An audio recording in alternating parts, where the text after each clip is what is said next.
There's a moment, right at the start of Breath of the Wild, where Link awakens in silence. No exposition and no fanfare.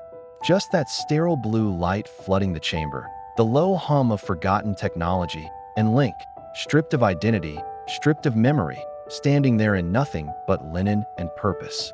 And it's in that moment, before we even touch the Sheikah slate, that something becomes disturbingly clear. Link is not just waking up from sleep. He's waking up from himself. We love Link because he's us. He's the cipher, the mirror, the vehicle. Nintendo's chosen conduit for player immersion. But what if there's more to that silence?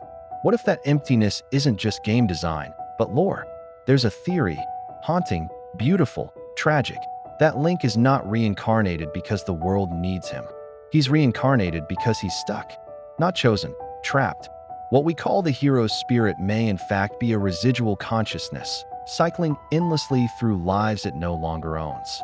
Let's break this down. The Legend of Zelda timeline is famously convoluted, split into 3 divergent branches, braided with paradoxes, time jumps, magical resets. But across every path, one thing remains consistent. Link always returns. Not the same person, but the same soul.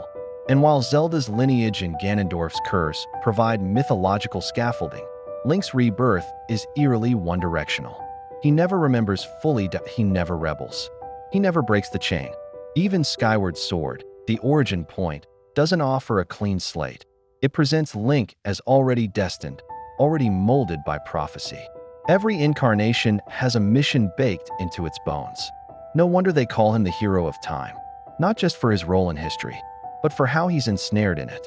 And maybe, just maybe, we see the cracks best in the places where that loop fractures. Let's talk about Majora's Mask. It's the only mainline title where Link is haunted by what came before. Fresh off his triumph in Ocarina of Time, our hero finds himself in Termina, a world stitched together from recycled characters, eerie motifs, and a ticking doom clock. This isn't Hyrule, that it's a liminal plane. And what is Link doing? He's chasing a lost friend. He's wearing masks, he's mimicking the dead. Enter the Elegy of Emptiness. Each time Link leaves a form behind, a statue appears. It bears his likeness, frozen in anguish, glassy-eyed, mouth agape. It's not just unsettling, it's funereal. These aren't power-ups, they're tombstones. What if this song, this entire game, is Link confronting the echoes of his own lost selves?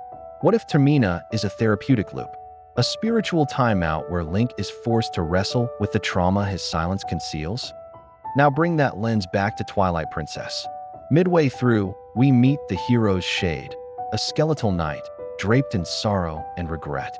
He teaches Link combat techniques. Yes, but there's more here. He recognizes something in Link, a kinship, a reflection. The theory goes that this shade is the hero of time, older, more broken, denied his rest. His lines are tinged with melancholy. "You must take life with your own hands," he says. "This is the only way I can speak to my son." It's subtle, easy to miss. But what if that line is literal? What if every Link is his descendant? Yes, but also his reincarnation. The shade isn't talking through bloodlines. He's talking through selves. Link isn't moving forward.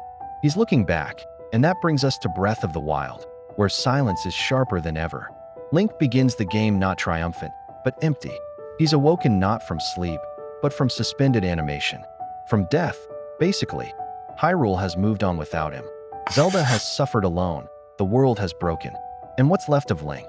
A man with no memory, no voice. Just the echo of heroism vibrating faintly in his core.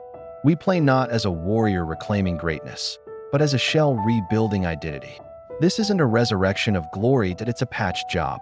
So let's imagine, for a moment, that every Link is the same consciousness, fractured, diffused across time, constantly pulled from the mist by divine decree. Maybe the Triforce doesn't represent wisdom, courage, and power. Maybe it represents stasis, habit, control. Link doesn't grow old. He doesn't live past victory. He doesn't retire to a cabin in Faron Woods or raise cuckoos in peace. He disappears, like a save file overwritten. Forever young, forever heroic, forever repeating,